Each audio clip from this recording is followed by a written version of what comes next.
10 000 €.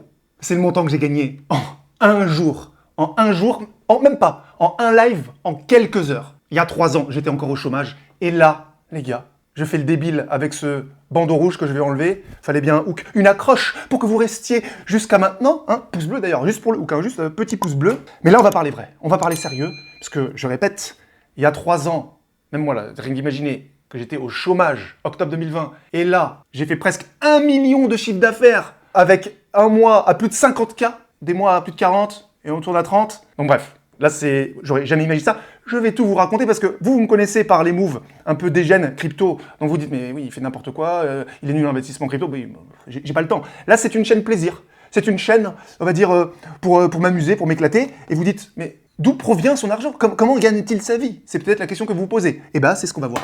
C'est ce qu'on va voir tout de suite. Je vais tout vous partager, je vais tout vous dire, je vais vous raconter ma vie. Voilà, je vais vous raconter comment je suis passé de chômeur à entrepreneur. Est-ce que je peux dire un succès? Je ne sais pas. Je ne sais pas. On verra. En tout cas, restez jusqu'à la fin de cette vidéo. Parce que peut-être que je vais sortir le rebond. J'ai une très très grosse annonce à vous faire. Là, c'est une annonce de... Je crois que c'est peut-être l'annonce la plus stressante de ces 5 dernières années pour moi. Donc ça, c'est en fin de vidéo. Pour ceux qui auront le courage de rester. Maintenant, on y va. Donc c'est parti. Putain, ça monte. Et vous allez vous blinder les couilles. Et comme par hasard, regardez, mais au millimètre près. Et est-ce que tu veux mettre ton Instagram? Non. Ce qu'on ne vous montre jamais, les gars. Tiens, c'était à 500. Il y a 10... Putain, on va se blinder les couilles. Allez, on commence par quoi? On commence par l'école. Je vais déjà vous raconter mon parcours scolaire. Calamité. Enfin, pour moi, c'était un cauchemar. Moi, l'école, c'est horrible. Ça a toujours été horrible dès la primaire. Bon, après... Putain, mais vas-y, je raconte toute ma vie ou pas? Alors, apparemment, je m'en souviens plus, mais apparemment, le plus gros traumatisme de ma vie, ça a commencé quoi? Ça a commencé... Non, mais c'est quoi ces dossiers? En fait, je m'en souviens même plus, mais apparemment, c'est peut-être moi qui ai caché ça. Quand j'étais en maternelle, apparemment, j'étais en 2e section ou 3e section, je sais plus, j'ai dessiné sur la table de, je sais pas, d'une voisine, et la maîtresse, elle m'a pris, comme ça, elle m'a mis devant tout le monde, elle m'a enlevé mon pantalon, et elle m'a fait une fessée de culotté. Et ça, j'avais aucun souvenir de ça. En fait, j'ai un pote, avec qui est avec moi en maternelle, et c'est lui qui me racontait ça. Je dis, mais tu te souviens quand t'avais fessé du côté? Je dis, non. C'est si, t'avais fessé du côté. Ah bon, oui, peut-être. Et j'ai défait, moi, je m'en souvenais même plus. Bon, bref. Est-ce que c'est à cause de ça que j'ai détesté l'école ou l'autorité? Je ne sais pas. Mais en tout cas, ça a commencé très jeune. Bref, en tout cas, l'école. Moi, je voulais être danseur. Je faisais des chorégraphies, je regardais les vidéos de Usher, de Jamiroquai, de Michael Jackson. Je m'entraînais tout seul chez moi, comme ça, devant le miroir, et je dansais comme ça. Donc, je vais faire l'école de danse. Et en parallèle, je jouais, ça c'est mon drama, qui m'a fait perdre beaucoup d'années, je jouais malheureusement aux jeux vidéo, et oui. Et bon, les consoles, les consoles classiques, donc j'ai commencé avec la Nintendo, après la Super Nintendo, après la PlayStation 1, après l'arrivée d'Internet. J'ai connu l'arrivée d'Internet avec les modems 56K, vous savez, c'est les modems quand vous les allumiez, ça faisait un bruit comme ça, et ça se connectait comme ça, et je me souviens que je me levais la nuit, je jouais à StarCraft 1, je me levais, je prenais des vêtements, et je les mettais sur le modem, parce que quand il s'allumait la nuit, je sais pas, 1h du matin, comme ça faisait beaucoup de bruit, je voulais pas que ça réveille mes parents, et je cachais le son comme ça, et je limitais la luminosité au minimum de l'écran, pour jouer comme ça, et je faisais mes premiers rushs 6 Ergling, voilà, comme ça, bref. Après, j'ai découvert Half-Life, et évidemment, le mode multijoueur Counter-Strike, ça a changé ma vie parce qu'après j'ai joué que à ça. J'ai même fait de la compétition, j'ai joué comme ça à haut niveau, enfin au niveau. À l'époque, il n'y avait pas de salaire, donc c'était semi-pro. On avait on nous payait quoi? On nous payait les voyages, les repas, et on avait les cash price, c'est-à-dire les prix. C'est-à-dire que si on arrivait 4e, par exemple, on avait fait 4e à la WCG, World Cyber Games en 2002, en Corée. On avait fait 4e à l'ES World Cup, la première ES World Cup en 2003. Et on gagnait, je crois que c'était 10 000 €. 10 000 €, donc on était 5, ça faisait 2000... Sébastien a 20 ans. Il étudie la danse et le théâtre, mais sa liberté, c'est dans Counter-Strike qu'il la trouve. Et là, fais gaffe. Quand je me suis mis à jouer à Counter-Strike, j'ai eu un déclic, un peu comme Neo dans Matrix. Il y a no bruit pendant 20 secondes, d'un coup, tu sais pile où faut tirer, tu fais deux grosses rafales, Et donc dans ce jeu, chacun doit avoir confiance en l'autre. À partir de là, on peut faire des stratégies très complexes. C'est là où on peut faire des résultats en compétition, des tournois qui se font depuis des années, mais là de plus en plus ça commence à monter. Il n'y a pas encore de pro gaming, de joueurs professionnels en France, mais ça y vient petit à petit, même si à mon avis ça va être encore dans longtemps. Par exemple, là il va y avoir la Coupe du Monde, donc dans 2 semaines à Poitiers, où il y a je sais plus combien, environ 40 000 € pour les premiers ou quelque chose comme ça.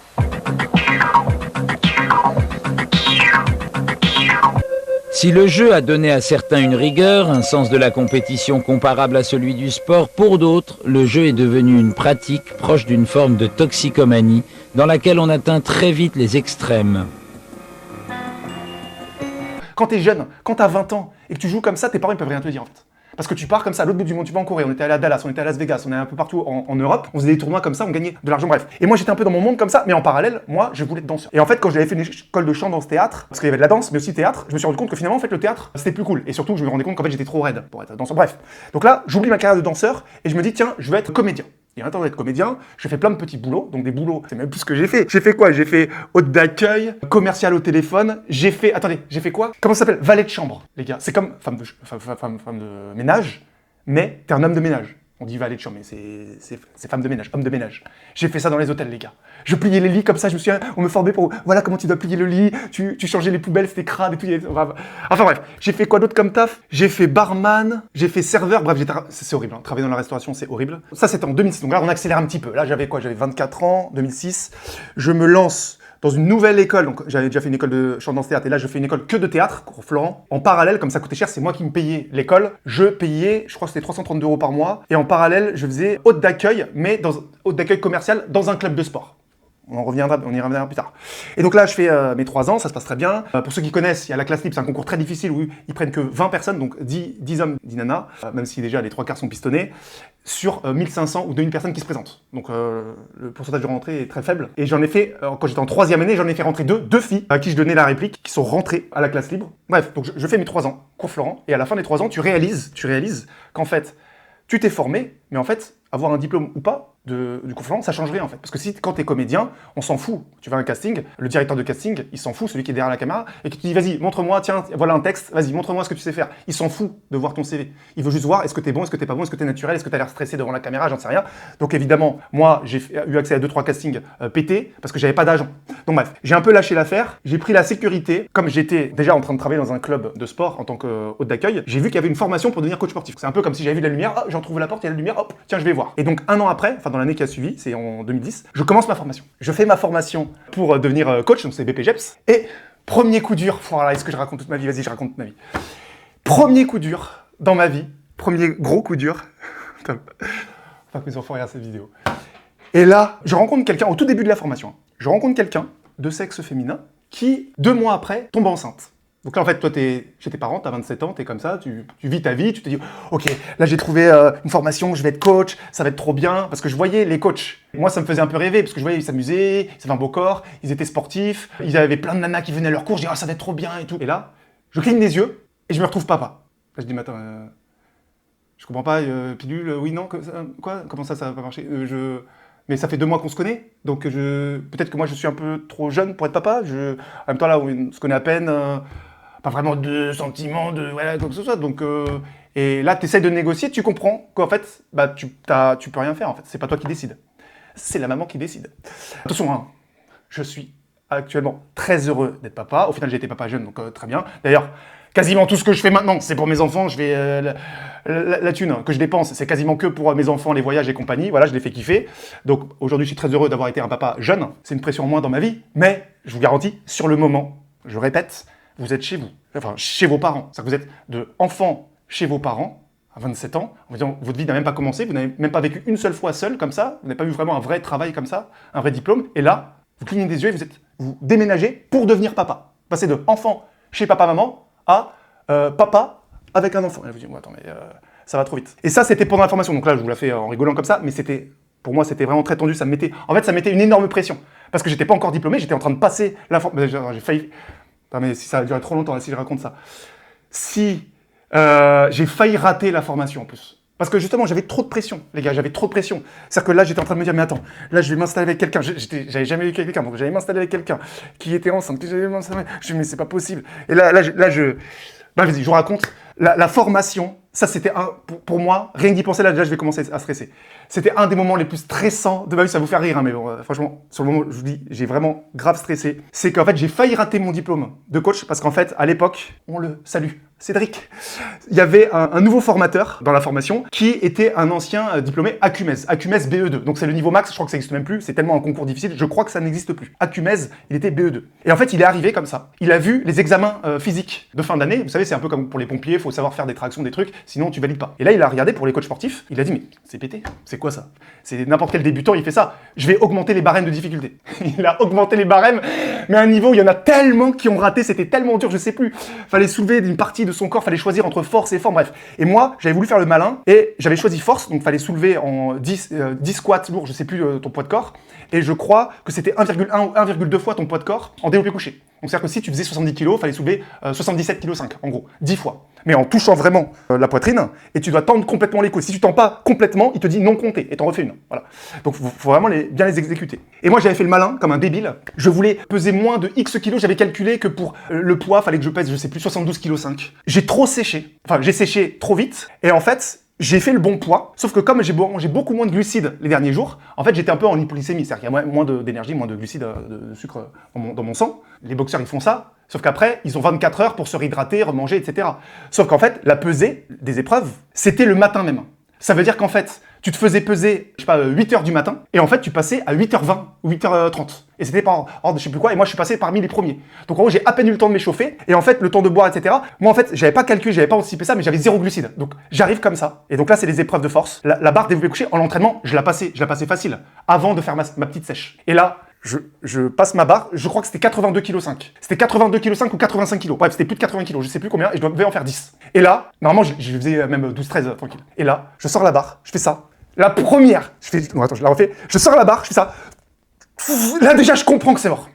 Je fais quoi? J'ai l'impression que ça pesait 2 fois plus lourd. Je fais, mais c'est pas possible. Parce qu'il y avait plus de jus, il y avait plus rien. C'est comme si j'étais en hypoglycémie. Et là, je fais, mais c'est pas possible. Et je crois, j'en ai même pas fait 3 ou 4, les gars. J'en ai même pas fait 3 ou 4. Alors, normalement, j'en faisais 11 avant ma 7. Donc, en fait, ça, c'était une erreur grave. Donc, ça m'a fait, après, passer au rattrapage. Je sais plus, c'était quelques semaines après, mais c'était vraiment très rapide. Et là, je choisis de passer en endurance. C'est-à-dire qu'au lieu d'en passer 10, fallait que j'en passe 50. 50. Pour moi, je crois que c'était 42,5 kg. Fallait que je soulève 42,5 kg ou quelque chose comme ça, 50 fois. Et toujours pareil, si tu tends pas tes coudes, ça fait non compté. Tu peux en faire plus. Et à chaque fois, tu dois toucher. Et là, je passe comme ça. J'étais pas vraiment prêt parce que j'avais pas eu le temps de m'entraîner. Je crois que j'avais une blessure.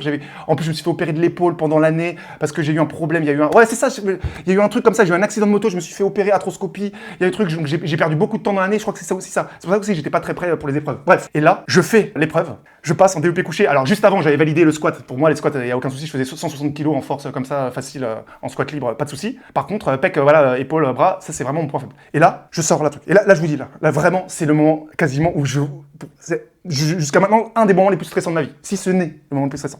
Je sors la barre. J'étais confiant. Et là, j'y vais. Et là, au début, t'es comme ça. Tu fais une petite pause à la 20e. Tu fais comme ça, tu fais 18, 19, 20. Faut bien exécuter, parce que des fois, il en compte des non comptés, machin. Tu fais aller 21, 22, 23, 24, 25. Quand même, tu fais, bon, c'est bon, ça va aller, on est à la moitié comme ça. Et là, tu sais que t'as pas le droit de rater. Si tu fais pas 50, c'est mort, tu valides pas le diplôme.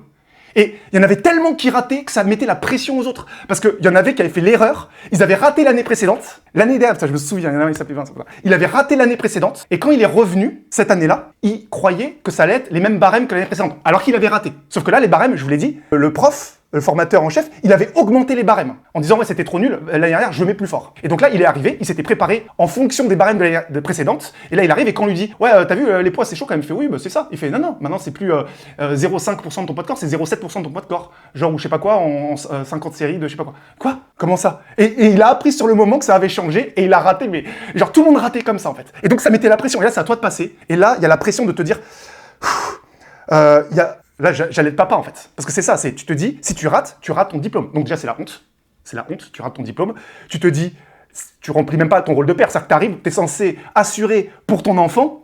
Tu te dis, t'es même pas diplômé. Et t'as la pression. Et tu te dis comme ça, tu te dis, t'as rien demandé dans la vie. Et en fait, on te met une pression comme ça. Donc là, bref, 25, 26, 27, 30. Comme ça, tu te chauffes comme ça. Là, tu fais 31, 32, 33, 34, 35. Là, tu commences vraiment comme ça. Tu fais 36. 37, 38, 39, 40. Et là, tu commences à dire, ouh là là là, putain, il en reste 10. Là, ça commence à être chaud. Là, tu fais comme ça. 41, 42. Tu fais, putain. Et là, vraiment, tu sens plus rien. T'es comme ça. Tu fais, vas-y. Tac, 43, 44. Non, je pense que je les faisais une par une. Je pense qu'à partir de 42, 43, je pense que je les faisais juste une par une. Donc, à chaque fois, je faisais une petite pause. Mais Tu peux pas tricher, c'est pas en faisant la pause que tu récupères, c'est à un moment donné, tu perds quand même de l'énergie. Là, t'es comme ça, 43.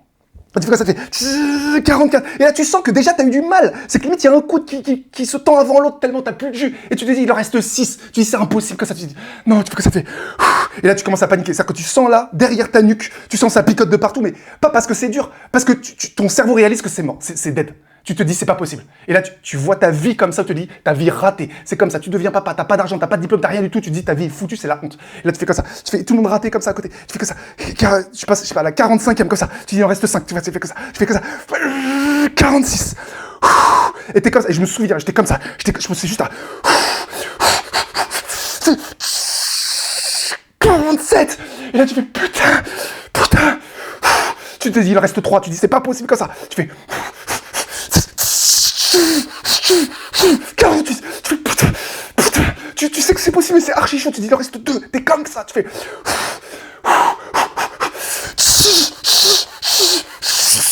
49, tu vois, je sais que le mec il avait pitié de moi, parce que c'est sûr que c'était des non comptés normalement, mais il voyait comme ça, il me chauffait, il me disait, vas-y go Seb, vas-y, go, il me chauffait comme ça, alors c'était le prof, hein, mais c'était normal, c'est son rôle, comme ça, et là, comme ça, la dernière, là tu fais comme ça, et là je me souviens, là je pensais à toute ma vie comme ça, je faisais...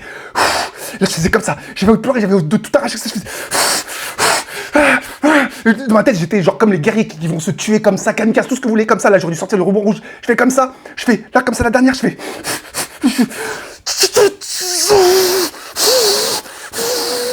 Comme ça. Et là, je fais... Et là, les coudes, ils se tendent comme ça. Tac. Et là, je fais... Putain, je bave. Et là, je pose sur le rack comme ça. Et je me lève comme ça. Putain, je vais pas me lever, je vais perdre de l'écran, je vais sortir de l'écran là. Je sors comme ça. Je fais ouais, putain, ouais, comme ça, parce que j'avais tout validé les épreuves. C'était la dernière épreuve. Tout le reste, la physio, le machin, j'avais tout eu du premier coup, meilleure note quasiment de tout le groupe. Et là, il y avait que ça que je pouvais voir. Et là, je le réussis. Je fais ouais, putain, c'est bon. Comme ça, j'avoue, ça se faisait pas parce qu'il y en avait, ils étaient là en train de pleurer, ils avaient raté leur année comme ça, et toi t'étais en train de faire ouais, c'est bon, mais t'oublies tout en fait, tu penses que à toi là, toute la pression qui sort comme ça, et là il m'arrête comme ça. Il me fait, attends, j'avais pas dit rack. Et là je bug comme ça. Parce qu'en fait, rack, c'est le rack. C'est qu'en fait, normalement, la dernière, tu dois tendre le coude, et une fois que t'as tendu, la dernière, la 50e, il doit dire rack, et une fois que tu dis rack, tu dois poser comme ça. Sauf que moi, j'ai passé la 50e, j'ai fait ça, et sans rien attendre, je l'ai posé comme ça. Donc quand il me dit, attends, c'est pas bon, j'ai pas dit rack. Et là je fais comme ça. Là, je pense que j'ai dû faire la tête instantanée. C'est genre le chapeauté, mais genre fois 1000, comme ça, genre. Tu sais, genre, il a vu dans mon regard, genre le vide interstellaire, genre de, non, tu peux pas faire ça comme ça, je sais pas quoi. Et là il fait, et je le regarde comme ça, je fais, non, c'est pas vrai. Et là il fait, non, vas-y, c'est bon et tout. Et là, j'ai refait une deuxième fois. Ouais, putain, ouais. Mais genre Mbappé, les gars, à la finale de la Coupe du Monde de l'Argentine, quand il marque le deuxième but là, le penalty, et après la reprise de volée là, on a tous éclaté comme ça. J'étais comme ça, les gars. Ouais, putain, je me barre de partout, les gars. C'était un truc de ouf, les gars, putain. Les gars, rien que là. Rien que de penser, les gars. C'est parce que c'est tout, c'était ça en fait. Dans ma tête, je me disais, si je rate mon diplôme, je suis papa, je suis machin. C'était un niveau de stress, mais les gars. Là, attends, si je prends mon pouls là, je suis sûr là. Ah là là, ah, ça faisait longtemps que je n'avais pas raconté ça. Mais les gars. Ah putain. Aïe. Là, je suis sûr en plus. Putain, je suis sûr. Putain, là, je suis gêné juste d'imaginer là. Parce que là, je sens que je me suis un peu excité. Là, je sais là. Parce que je lis dans les pensées. Là, je sais que là, dans les commentaires, il y en a qui commençaient à s'apprêter à écrire. Elle est bonne. Dis donc, elle est bonne ta poudre. Non. Là, je sais qu'il y en a plein. C'est un truc de malade. Il y en a trop, parce que comme je suis speed, comme je suis rapide, il y en a plein. Les gars, je vous jure, je prends rien du tout. J'ai pris, il n'y a aucun souci, j'assume. Putain, faut pas que les enfants regardent la vidéo. Quand j'étais jeune, ça m'est arrivé un petit peu, très peu. Voilà, c'était plutôt MDMA. Bref, je sais même pas si j'ai le droit de dire ça sur Internet. Les gars, en plus, vous savez quoi, tiens, je vais vous raconter une story par rapport à ça. Oh putain, merde, on balance. Non, vas-y. Je vais essayer d'être le plus neutre possible. Je vais pas dire où, mais quand. Mais on avait fait une soirée avec des influenceurs crypto. Oh putain. Et connus. Attention, c'est top 10 FR. Attention. Oh putain, déjà, j'en dis trop. Et là, moi, je passe la soirée tranquille. Je suis normal. Là, je suis comme ça. Et là, on est là, comme ça, tac. Et à un moment donné, il arrive comme ça. Parce que moi, j'ai tout le temps le nez qui coule. Vous savez, là j'ai envie de me faire ça. Parce que j'ai le nez qui coule. Parce que j'ai un mouchoir. Et en fait, à force de faire ça, les gens, ils disent, oh, il est excité, il est dynamique. C'est sûr. Non, je vous jure. Il y a rien du tout. Il y a pas de souci, les gars. Attendez. Et là, putain. Ah, ça me fait trop rire. Et là, on fait la soirée. Et là, il y a un influenceur crypto, il vient me voir, et il fait, ouais, je sais plus combien il fait, il fait, ouais, vas-y, si tu veux, on a de l'AC, machin et tout, là, tac. Et je fais, ah non, moi je prends pas. Et là, il a bugué comme ça, hein? Ah bon? Je dis non, je comprends pas, mais t'inquiète, y a pas de souci, genre je vais pas, tu vois, faire un drama ou quoi, je fais non, t'inquiète, faites ce que vous voulez, moi je m'en fous, je comprends pas, t'inquiète. Et il fait, ah bon? Ah putain. Et là il était choqué parce qu'il avait l'impression de s'être lui-même piégé en disant, ah bon? Putain, j'étais persuadé que je regardais tes vidéos, j'étais persuadé, bref. Donc ça c'est la petite story, les gars. Putain de merde. Ah putain, non mais je sais les gars, je sais. Mais non, parce que je vais pas vous raconter là comment je suis né, parce qu'en fait j'aurais pas dû vivre. En fait, à la naissance, j'ai été opéré hernie diaphragmatique. Donc en fait, si j'étais né, je suis né en 82, si j'étais né quelques années plus tôt, j'aurais pas survécu parce que à la naissance, en fait, ils m'ont opéré. C'est-à-dire le diaphragme, il était ouvert ou je sais pas quoi. Donc en fait, j'avais mes boyaux, c'est horrible ce que je raconte, mes boyaux qui étaient tout mélangés comme ça au niveau des poumons et du cœur, et donc ça m'empêchait de respirer ou que le cœur de batte ou je sais plus quoi. Donc opération néonatale.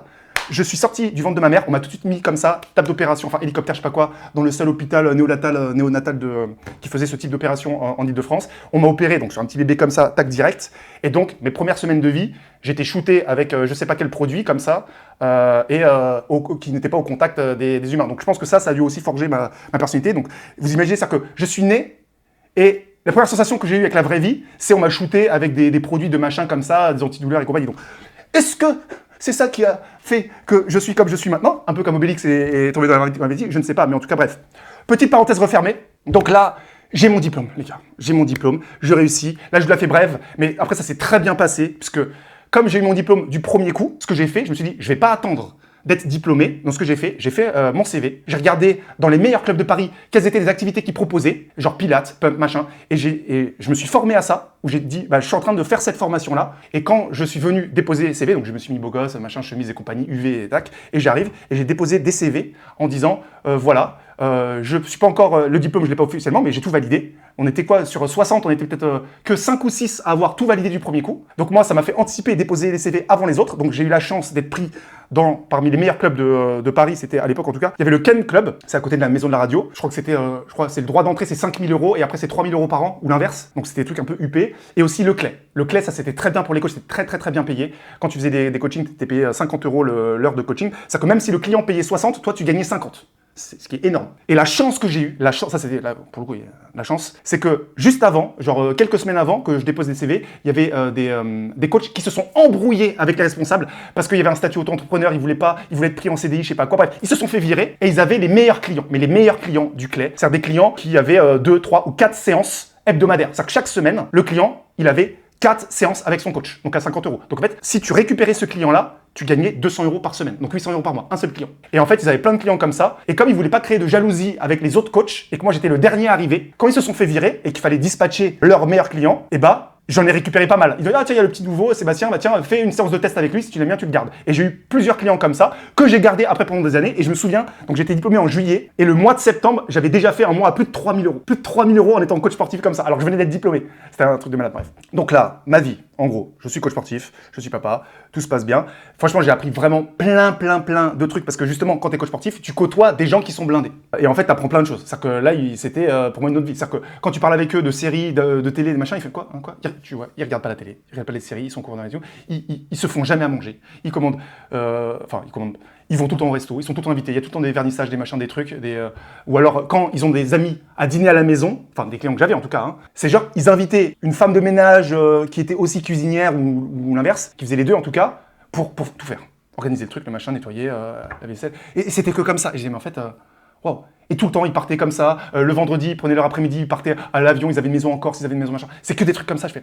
Et là, c'était la belle vie. Et en fait, ils t'apprennent plein de choses. Donc là, déjà, j'étais en connaissance avec ces personnes-là. Ah, j'avais oublié. Je l'avais pas dit, mais j'avais fait du porte-à-porte. J'avais été délégué commercial porte-à-porte. Ça m'avait bien formé au commercial. Ça, c'était une très belle expérience. Ça, c'était juste avant ma formation de danse, la première formation. J'étais jeune, porte-à-porte, commercial, les techniques de vente et tout. Ça, c'était aussi une bonne école, ça. Bref, petite parenthèse. Et là, je vis ma vie normale et j'anticipe quand même la suite, je me dis, mais est-ce que j'ai envie? Est-ce que j'ai envie? Donc là, je suis un peu comme vous, là, j'ai mon métier, j'ai trouvé mon métier, j'ai ma vie, j'ai ma famille. Et je me dis, bon, est-ce que j'ai envie de vieillir en étant coach sportif? Est-ce que j'ai envie d'avoir 50, 55 ans, voilà, les cheveux blancs, et tu fais tes cours comme ça? Et là, j'étais en train de me dire, non, je me voyais pas vieillir. Et donc là, je me suis dit, bah, il faut que j'anticipe et que je vois une reconversion professionnelle. Et moi, j'étais un peu perdu, je connaissais rien à Internet, hein, je regardais même pas YouTube, je connaissais rien du tout. Hein.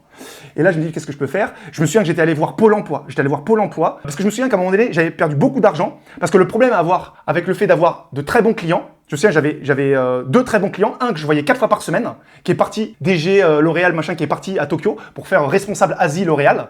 Et donc, quand tu le perds, ça a fait tout de suite 800 € en moins sur ma paye, d'un seul coup. J'en ai un autre que je voyais 3 fois par semaine, un autre 2 fois par semaine, et je les ai perdus comme ça sur quelques semaines, quelques mois. Et donc tu passes de 3000 et quelques à plutôt 2000, des choses comme ça. Et tu te dis, ouais, bon, bah. Et même de toute façon, je ne me voyais pas vieillir et faire ça tout le temps. Et bref, je vais chez Pôle emploi, et j'anticipe, je dis, bon, qu'est-ce que je peux faire comme reconversion professionnelle? Ils vont faire des tests, des machins, des trucs. Ils m'ont proposé quoi? C'est quoi? Moniteur, voilà. Moniteur auto-école.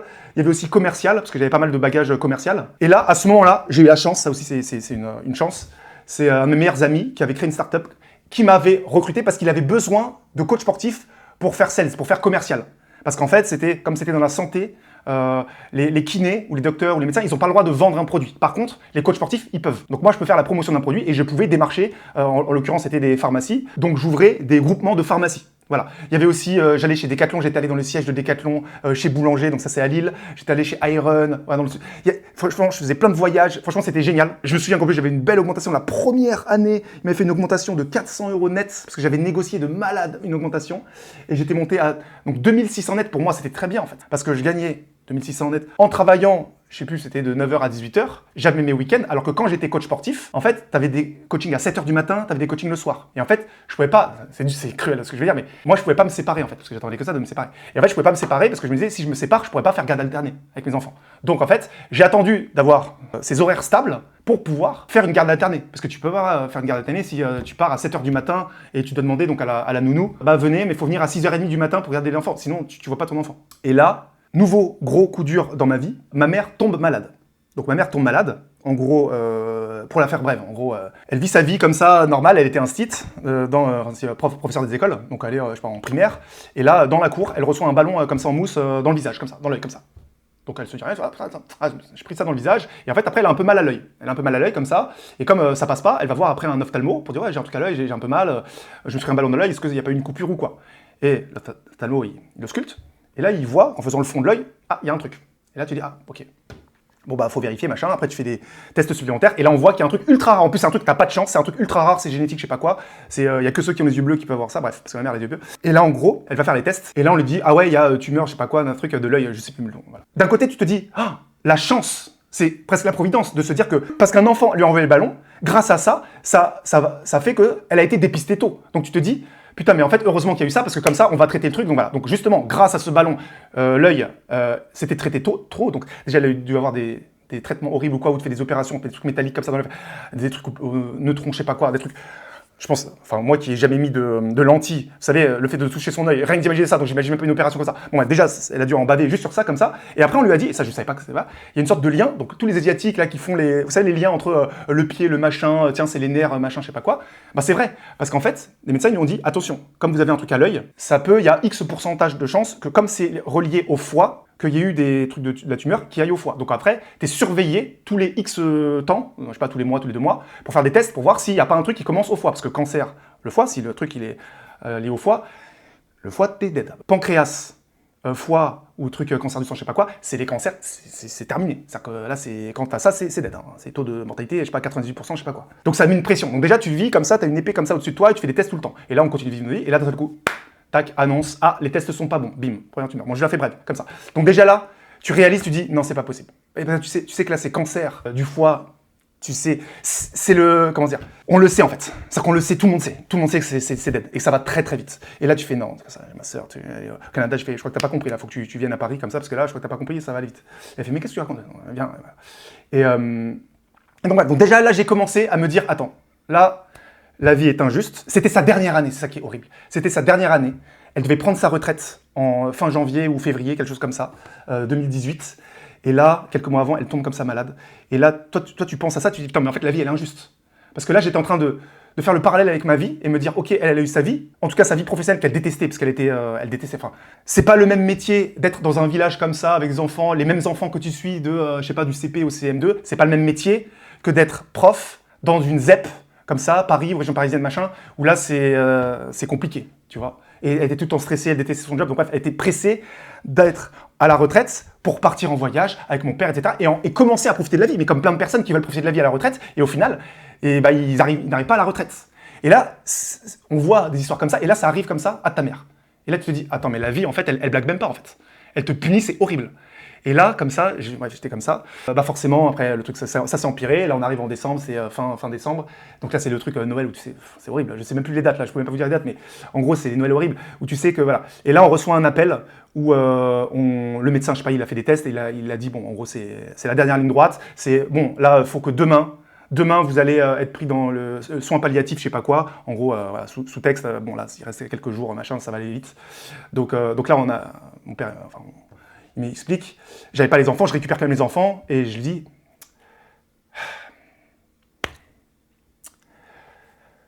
allez, on se concentre.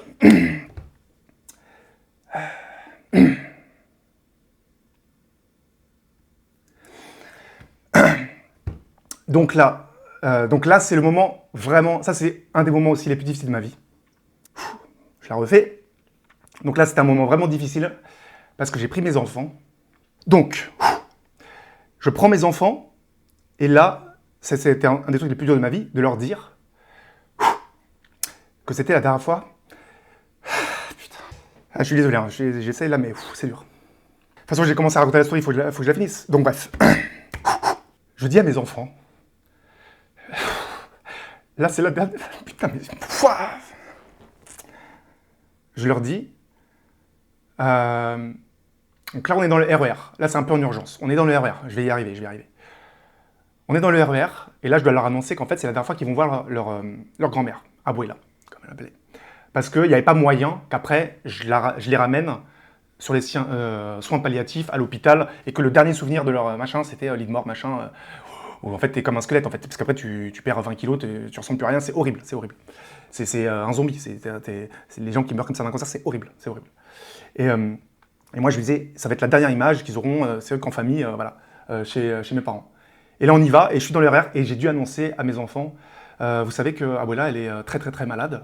Il fait, peut-être qu'elle va mourir, et je fais, oui, elle va mourir. Et là, je leur dis, et là, on va aller chez Abuela, vous allez la voir, et ce sera la dernière fois. Ah, putain. Et ce sera la dernière fois que vous la verrez. Et ils étaient petits, ils avaient quoi? Ils avaient 5 ans, 3 ans, 6 ans, 4 ans, je sais plus. Ils captent, mais sans vraiment capter.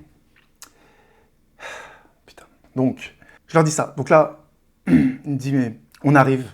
Et là, bon, c'est un peu perso, mais moi, ce que je garde comme souvenir, c'était un peu... ça aussi, c'est un truc très, très... un moment très, très marquant dans ma vie. C'est... On s'est retrouvés tous ensemble. Donc il y a mon père, ma soeur, mon frère, mes enfants. Et là, on était là, et je sais plus, je crois que c'est mon frère. En fait, il a retrouvé des cassettes, des VHS, de quand on était petit. Et le hasard a fait qu'il a mis une cassette où, en fait... putain, mais... Et le hasard a fait qu'il a mis une cassette où il y avait ma mère, on voyait ma mère qui avait mon âge. Donc moi, j'avais 35 ans. On voyait ma mère qui avait 35 ans. C'était l'année de ses 35 ans. Et moi, parce qu'elle m'a eu au même âge que moi, j'ai eu ma fille. Et on me voyait moi à l'âge de ma fille. Donc en fait, on voyait une vidéo où ma mère avait mon âge actuel et moi, j'avais l'âge de ma fille. Donc en fait, ça faisait comme si la boucle était bouclée. Vous savez, c'est un volcan, un être s'éveille, la pub de Volvic, un être s'éteint, un volcan s'éveille, je sais plus quoi. Et c'est exactement ça en fait. Et c'est là on réalisait, en fait, on se regardait, donc je regardais la VHS et je regardais comme ça, je regardais ma mère et je me voyais même moi vieillir et qu'un jour je serais peut-être dans cette situation. Et c'était un truc vraiment... et c'était fort. Mais en fait, moi, ce qui me blessait le plus, c'était... Je me mettais à la place de ma mère et je la voyais quand elle regardait mes enfants. Je me dis, c'est que là, elle sait, en fait. On sait que c'est terminé ces derniers jours. Et tu te dis, en fait, là, tu vois tes petits-enfants qu'elle adorait, évidemment, elle les a adorés, et te dire, tu vas pas les voir grandir, en fait. Tu vas pas voir grandir tes enfants, tu vas pas voir.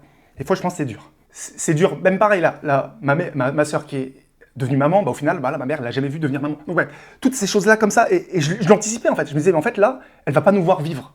Elle va pas voir mes enfants passer le bac, se marier, faire ci, faire ça. Elle va rien voir en fait. Et tu te dis, bref, surtout, bref. Pourquoi je vous raconte tout ça? C'est parce que le jour où je suis allé à son enterrement, donc avec tout ça, cet état dans lequel j'étais, je vais à son enterrement, et là j'étais de plus en plus à fond dans le développement personnel, où tu te dis, ouais, le sens de la vie, le machin, est-ce que tu taffes? Et là je me remettais un peu en question, de me dire, attends, est-ce que j'ai envie de faire ce métier toute ma vie? Est-ce que ça, où est-ce que je me vois dans 5 ans, dans 10 ans, etc. En allant à l'enterrement, donc j'étais habillé comme ça en costard, etc. J'écoutais, je me souviens, un audio, un podcast de développement personnel. Oui, il faut passer à l'action, parce que si vous passez pas à l'action, vos rêves ne resteront que des rêves, et, etc., etc. Et en fait, là je croise une brune, magnifique. Et en fait, on se croise du regard comme ça. Et moi, j'avais jamais eu le courage dans ma vie, à chaque fois qu'il y avait des filles où on croisait du regard, même en soirée, à part si t'étais vraiment très très bourré, mais ma vie, j'avais eu le courage de parler à une inconnue, comme ça. Dans la vraie vie, ça m'était jamais arrivé. J'allais sur une piste de danse en dansant, et comme ça, en étant bourré, tu danses avec les mains, et comme ça, et tu trouves une nana comme ça. Mais jamais j'ai eu le courage de briser la glace comme ça dans la vraie vie. Et là, il y a une sorte de bug. C'est-à-dire que je pensais que la vie était, tu vois... Enfin, ça avait plus aucun sens. En fait, j'étais dans une dimension parallèle où je me disais, mais en fait, j'avais une trentaine d'électrique, je me dis, ça se trouve demain, là, tout ce que je fais, toutes mes peurs ou mes craintes ou mes excuses, où je passe pas à l'action, j'ose pas me lancer à faire ça ou ça, et ben là, pour moi, je me dis, mais en fait, j'ai rien à perdre, en fait. Je dis, ça se trouve, là, demain, je serai mort. Pourquoi je fais des chichis? Et je sais pas, il y a eu une sorte de bug. Et là, presque sans réfléchir, je me suis retourné et je suis allé lui parler. Et en fait, en plus, après, elle m'a donné son numéro. Et moi, ça a été une révélation. C'est-à-dire que dans ma vie, je me suis dit, attends, j'avais 35 ans. C'était une des peurs qui me faisait ma pire peur de ma vie, de parler à une jolie inconnue. Et là, le fait d'avoir surmonté cette peur, ça a fait vraiment un bug dans mon cerveau. Où là, je me suis dit, mais attends, si je suis capable de ça, alors que je pensais en être incapable en tout cas, si je suis capable de faire ça, c'est qu'en fait, il y a plein d'autres choses dans ma vie que je pourrais faire. Que peut-être que là, je me bride, je me freine, je m'empêche de croire en ma capacité à y arriver. Alors qu'en fait, non, si, c'est possible. Pour moi, ça a été une nouvelle vie en fait. Donc c'est comme si c'était un cadeau. L'art subtil de s'en foutre, je crois que c'est dans ce livre-là où il dit, et si c'était un cadeau? Parce qu'il était très jeune et son meilleur ami est mort quand il était jeune, et il a dit, et si c'était un cadeau, comme avait fait en fait son meilleur ami en mourant, en partant au final, en te montrant que la vie, t'en as qu'une, donc profite et rentabilise-la. Et là, c'est un peu ça que j'ai vécu le jour de l'enterrement. C'est que j'étais là, et en fait, j'étais presque là à la remercier. Je vais pas te décevoir. La vie que toi, tu n'as pas eue, parce qu'elle a pas vécu ce qu'elle aurait voulu vivre, voilà, et ben je dis, et je vais pas faire la meilleure erreur, moi je vais la vivre. Et là, suite à ça, je me suis mis à fond dans le développement personnel. J'ai lu des livres, etc. Je me suis mis... Alors, j'en ai profité pour acheter un appartement, parce que ça faisait 3 ans que j'étais en CDI. Donc, j'ai acheté le fameux appartement. J'avais fait une vidéo, je vous la mettrai, où j'ai acheté l'appartement, mais j'ai galéré pour le revendre. Et dès que j'ai signé compromis de vente, 1 mois après, donc ça c'était en avril 2018, c'est pas déposé ma démission, mais j'ai fait une rupture amiable. C'est rupture conventionnelle, où en fait, tu peux toucher le chômage comme ça, pour me lancer. Je savais pas quoi. Je voulais juste me lancer, faire un business en ligne, et je savais pas quoi. Et j'ai dit comme ça, j'ai dit, lors de la négociation, j'ai dit, écoute, là, avec ma mère, machin, je sais pas quoi, là, je vais faire une nouvelle vie, là, je sais pas quoi encore, mais je vais me lancer, c'est sûr que je vais réussir. Je vais charbonner, je vais faire un truc, c'est sûr. Après, c'était un truc en rapport avec coach sportif. C'est-à-dire que moi, dans ma tête, j'avais une idée un peu vague de me dire, je suis coach sportif, avec la nutrition, etc. Et je peux rajouter du mindset et englober avec plus un côté life coach. Voilà. Coach en motivation, etc. Pour vraiment accompagner bien plus en profondeur. Et je pensais pas aider les hommes à rencontrer des femmes, relations comme ça, hommes-femmes. Je pensais pas vraiment à ça, mais en tout cas, c'était un peu vague. Et donc là, en parallèle de ça, je lisais un livre d'Olivier Roland qui m'a marqué, qui était Tout le monde n'a pas eu la chance de rater ses études. Bref, à la suite de ce livre, je me suis lancé sur Internet. Donc là, j'ai acheté ma première formation en ligne. C'était plus de 2 000 €, je me souviens. J'avais acheté sa formation. C'était pour devenir blogueur, en fait. Parce que moi, je touchais 1 760 € de chômage et mon loyer était de 1 100. Il était de 1 100 et quelques. Bref, en tout cas, je gagnais pas beaucoup. Parce que 1 700 avec 1 100 de loyer, de remboursement de crédit, de charges, avec 2 enfants, je veux dire, il vous reste pas beaucoup d'argent. Donc à côté, j'essaie de reprendre un peu de coaching comme ça, mais c'était compliqué. Bref, et donc là, je me mets à fond. Et là, je me souviens, c'était en juillet. Donc là, je commence mon chômage en juillet 2018. C'était la Coupe du Monde, les gars. C'était la Coupe du Monde où la France a gagné la Coupe du Monde. Tellement, les gars, normalement, je regarde les matchs. Tellement j'étais déterminé, tellement j'étais déter, je ne regardais même pas les matchs. J'étais en train d'écrire des articles. Quand on y pense, alors que là, maintenant, des articles là. Et j'étais à fond, je faisais que ça. Je faisais la formation, je faisais tout comme ça. Au millimètre, la méthode Ikea comme ça. Et là, à un moment donné, celle qui me suivait chez Pôle emploi, elle me dit, on va y venir, hein, là, je sais que putain, je raconte toute ma vie, mais on va y venir au moment où comment je me suis lancé sur Internet. Et comment ça a marché. Et là, la fille de Pôle emploi, je la remercie, hein, qui me suivait, elle regarde mes articles comme ça, elle voit mon site et elle dit, franchement, je crois que j'avais un rendez-vous 1 fois par semaine avec elle, ou 1 fois par mois, je sais plus. Et elle me dit, franchement, là, quand je vous écoute, j'aime bien, vous avez de l'énergie. Vous êtes là, vous êtes convaincant, j'ai envie de vous suivre, vous écouter. Voilà. Après, quand je vois vos articles, je me dis, bon, bah, en tout cas, me démarque pas du lot des autres. Et là, elle me dit, alors que en vidéo, si vous faisiez des vidéos, je pense que ce serait mieux. Et là, moi, je dis, non, oh non, pas vidéo. Elle fait, si, bah essayez quand même.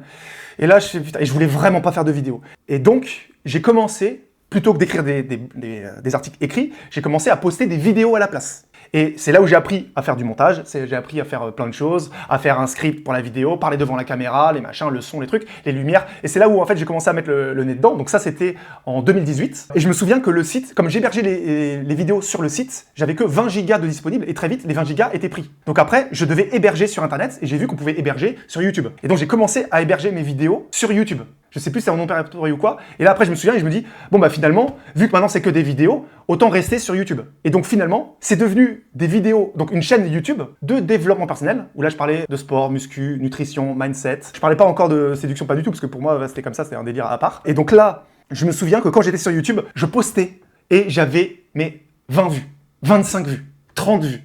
C'est le max que j'avais, 30 vues par vidéo.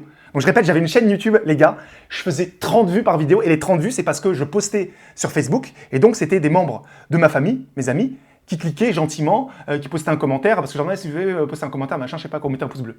Voilà, il y en avait pas qui le faisaient même pas. Et là, j'étais comme ça, donc quand j'y pense, j'étais déter.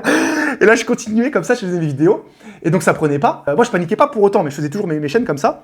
Et là, en parallèle, je me suis tapé un délire, je me suis dit, donc ça, c'était en janvier 2019, donc c'est il y a pile 5 ans, les gars. C'est il y a pile 5 ans, parce que je crois que la première vidéo, je l'ai sortie, je crois, le 5 janvier 2019, donc il y a pile 5 ans. Et donc là, c'est une nouvelle chaîne. En fait, je me suis tapé un délire, je me suis dit, tiens, je vais créer une nouvelle chaîne où le concept, c'est un peu ma vie, c'est de me dire, tiens, quand tu te retrouves célibataire après 30 ans avec des enfants, est-ce que t'es foutu? Est-ce que t'es condamné à rencontrer ta nouvelle copine ou future femme sur Internet ou sur les réseaux sociaux? Ou est-ce que c'est possible de la rencontrer à l'ancienne, comme faisaient nos grands-parents, dans la vraie vie? Parce que personne ne fait ça, en fait. Maintenant, c'est ça. Et c'est ça le concept. Je me suis dit, tiens, je vais essayer de voir si c'est possible de rencontrer la femme de sa vie en dehors des réseaux sociaux, en dehors des apps de rencontre, etc. Et donc, j'ai filmé ça en mode comme si c'était j'apprends la drague.fr, parce que j'étais complètement débutant à l'époque, j'avais même pas fait ça 10 fois dans ma vie. D'ailleurs, il y a une vidéo où je raconte justement le jour de l'enterrement de ma mère, où justement j'ai eu le déclic et que j'ai abordé pour la première fois de ma vie une femme. Et il y a l'autre vidéo juste avant où je raconte que je suis au chômage, que j'ai 2 enfants, que j'ai 0 thune, et que je suis nul en séduction, genre j'ai jamais eu le courage d'aborder une fille, et que je crée la chaîne pour ça, pour que vous me donniez des conseils dans les commentaires. C'était ça le concept. Donc à l'époque, c'était révolutionnaire, parce qu'il y avait plein de coachs comme ça qui étaient là, qui étaient experts dans leur domaine, et en fait, ils arrivait, et en fait, ils étaient mal aimés, parce que tout de suite, ça faisait le gars arrogant qui dit « Allez, moi je suis un pro, j'ai fait ça, j'ai couché avec X femmes, je suis un pro, écoutez mes conseils. » Et eux, ils se faisaient vraiment clasher, partout. Alors que moi, j'arrivais comme ça, c'est comme si j'étais l'un d'entre vous à dire « Bon les gars, je suis nul, je vais me filmer et donnez-moi des conseils dans les commentaires. » C'est build together en fait, build with you. Voilà, que j'ai fait. Et le concept en fait, il a cartonné. C'est-à-dire que très vite, j'ai eu mes premières caméras cachées qui ont fait 1000, 2000 ou 3000 vues. Alors pour moi, là aujourd'hui, on te dit ouais, c'est petit. Mais à l'époque, quand tu passes d'une chaîne où tu fais 30 vues, t'en crées une nouvelle et tu fais des 3000 vues, tu te dis waouh.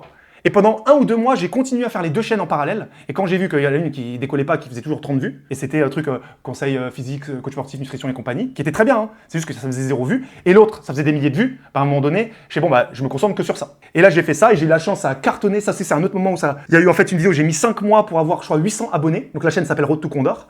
J'ai eu 5 mois. Parce que je crois que c'était en mai où j'ai fait la vidéo 1000 abonnés. Et la vidéo 1000 abonnés, la limite, je pourrais vous la mettre. C'est en gros où j'aborde une flic. J'aborde une flic, etc. Il y a eu même une demande en mariage dans le truc. C'est une vidéo vraiment de ouf que justement j'avais gardée pour la sortir pour les 1000 abonnés. Parce que j'avais tourné quand j'avais 400, mais je me suis dit, tiens, je la garde le jour où j'ai 1000 abonnés. Et je l'ai sortie. Et cette vidéo, elle a buzzé. Et en 1 semaine, j'ai gagné 10 000 abonnés. C'est-à-dire que j'ai mis 5 mois pour gagner 1000 abonnés. C'est ça la beauté d'Internet. C'est que des fois, tu travailles, tu cravaches, et ça avance lentement, et d'un seul coup, tu progresses comme ça. Tac! D'un seul coup, comme ça. Bonjour, j'ai juste une petite question, un peu bizarre, mais si jamais un jour je croise une femme policier que je trouve très jolie, est-ce que j'ai le droit de lui parler, même si elle est habillée, elle est en service, juste pour lui dire... Bien sûr, ouais. Ça dépend de vos bravos. Voilà. Et si je lui dis, voilà, je trouve très jolie, je sais pas, il faudrait que je dise... Après, ça dépend de vous. Ouais. Je veux dire, Pardon. Et, En fait, c'est parce que je trouve très joli. Ah, c'est gentil, merci. Et je savais pas comment isoler la cible. Ouais, je me doute pas. Et donc moi, quand la vidéo elle a buzzé, j'ai gagné 10 000 abonnés. Et 2 semaines après, j'ai une autre vidéo qui a rebuzzé à nouveau. C'est Salut, je suis célibataire. Vidéo un peu prank comme ça. C'est un truc comme les trucs un peu drôles. C'est plus que des pranks qu'autre chose, hein, mes premières vidéos. Elles sont vraiment marrantes. Hein, vraiment, si vous voulez voir, franchement, vous allez bien rigoler. C'est vraiment très très marrant. Limite, vous n'allez pas me reconnaître. Hein. C'est limite, vous dites, attends, c'est vraiment toi, Seb, là? Bref, tellement j'étais timide et je me chiais dessus. On s'est pas déjà vu? Non. Non? Où ça? Mais je sais pas. Non, je ne crois pas. Ma tête, elle vous dit rien? Pas du tout. Non, parce que votre tête, elle me dit quelque chose. Ah ouais? Bonjour. C'est mon travail ou? Ah non, non, c'est juste les yeux, le visage. Parce que je suis célibataire et... Vous êtes sûr avec ma tête comme ça? Et vous êtes célibataire? Oui. Ok. Et vous voulez mon numéro, c'est ça? Ouais, mais discrètement, parce que... Bah, si vous pouvez le noter comme ça, oui. Alors, le chemin, c'est dans cette... C'est quoi le nom de la rue? Alors...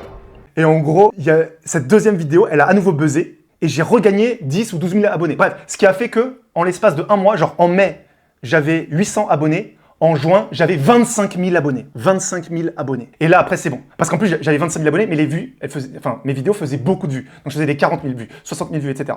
Donc, bref. Et à l'époque, je me souviens, moi, je vendais pas de produits, j'étais rien, j'étais un peu débutant sur Internet. Donc, moi, je venais un peu du blog comme ça. Et j'ai commencé à vouloir apprendre à vendre des formations en ligne parce que je savais pas trop, en fait. Je savais pas trop quoi faire. Moi, au début, je me souviens, en fait, moi, j'utilisais mon site Internet comme une vitrine pour vendre des séances de coach sportif. C'est-à-dire que je disais, si vous voulez que je vous accompagne coach sportif, faites ça. C'est juste que, à force de faire des vidéos comme ça, où je mettais des candidats qui abordaient pour la première fois, et ben il y a des gens qui m'ont demandé, ils m'ont dit, mais est-ce que c'est possible de faire comme ça dans les vidéos, mais je te paye? C'est comme un coaching. Moi ok, d'accord. Mais c'est pas filmé, hein, c'est pas sur YouTube. Oui, bah ok. Et je te paye. Bah ok, d'accord. Et de fil en aiguille, bah j'ai commencé à faire des coachings terrain comme ça. Après, je me suis formé pour apprendre à faire des vidéos pour ne plus échanger mon temps contre de l'argent. Donc, j'ai fait des vidéos de formation où en fait, tu vends, je sais pas, une formation, je sais pas, à 200 €, à 100 €, etc. Et en fait, que tu en vendes, c'est comme un livre. Tu mets du temps à l'écrire, mais que tu en vendes 10, 100 ou 1000, c'est pareil, ça ne te fournit pas plus d'énergie. J'ai encore des vidéos qui ont buzzé et très vite, en termes de vues, je suis passé très vite numéro 1. Donc, en fait, dès l'été, je suis devenu numéro 1 dans cette niche. Après, c'est une niche très fermée, voilà. Mais je suis devenu, donc, c'est été 2019, numéro 1, et je suis resté, parce que le plus dur, c'est pas d'être premier, c'est de rester premier. Et donc là maintenant, donc ça fait donc 5 ans, là cette année, ça va faire 5 ans que je fais ça. Mais là, à cette époque, les gars, je galérais. Je répète, j'étais au chômage. Je gagnais 1700, parce que la chaîne, elle rapportait quasiment que dalle. En vue, ça faisait quasiment que dalle. Et je me souviens, j'ai économisé, j'ai galéré. Je me souviens, mes enfants, on était en hiver, ils avaient, je sais pas, 4 couches. On s'habillait comme ça. Ça, c'est, on était, comment dire, parce que je mettais pas de chauffage, les gars. Je mettais du papier d'aluminium. C'est un truc de malade, vous imaginez? C'est pour ça, la moniteur, c'est un truc de malade. Je mettais du papier d'aluminium, parce que j'avais vu ça sur Internet, que ça gardait la chaleur, et tu chauffais un petit peu, après t'éteignais. On galérait comme ça. Les cadeaux de Noël de mes enfants, alors ça, je crois que je l'ai fait juste un seul Noël. J'allais sur Le Bon Coin, j'ai acheté d'occasion, en fait. Je me souviens même, et ça m'a plus marqué, la déception de mon fils, où je croyais lui faire une surprise. J'avais acheté un truc pour les Tortues Ninja, je sais pas quoi, un méga truc comme ça, c'était un truc que j'avais acheté tout monté, mais il manquait des trucs. J'ai galéré d'ailleurs pour le transporter parce qu'il était déjà tout monté, j'ai perdu des pièces sur le chemin, je sais pas quoi. Et quand je lui ai montré, d'ailleurs le papier cadeau, c'était n'importe quoi, j'ai mis comme ça une sorte de, comme une couette par-dessus. Et quand il a enlevé, en fait il a compris qu'en fait c'était un truc d'occasion. Et en fait il était presque plus déçu que si je lui avais rien offert. Et là j'ai réalisé, je me suis dit, putain mais en fait quand t'es pauvre c'est chaud en fait. Tes pauvres enfants, ils sont pas... Oui il y a l'amour, machin, ils ont toujours vécu dans l'amour, voilà, mais... Quand même, tu sens que t'es limité. Tu peux pas leur faire des voyages. Je me souviens qu'ils me disaient, oui papa, pourquoi on va jamais au resto avec toi alors qu'avec maman on va au resto? Je fais, oui, maman elle est riche. Enfin, elle est riche. Il y a 10 fois plus que moi à l'époque. Et il y avait toutes ces frustrations comme ça qui s'accumulaient. Et donc là, quand j'ai commencé à faire mes business comme ça, et que ça a commencé à marcher sur Internet, sur YouTube, là je me suis dit, mais attends, potentiellement là ça peut être une dinguerie. Et donc voilà, après je vous fais pas la story, de toute façon après vous regardez la chaîne, mais après...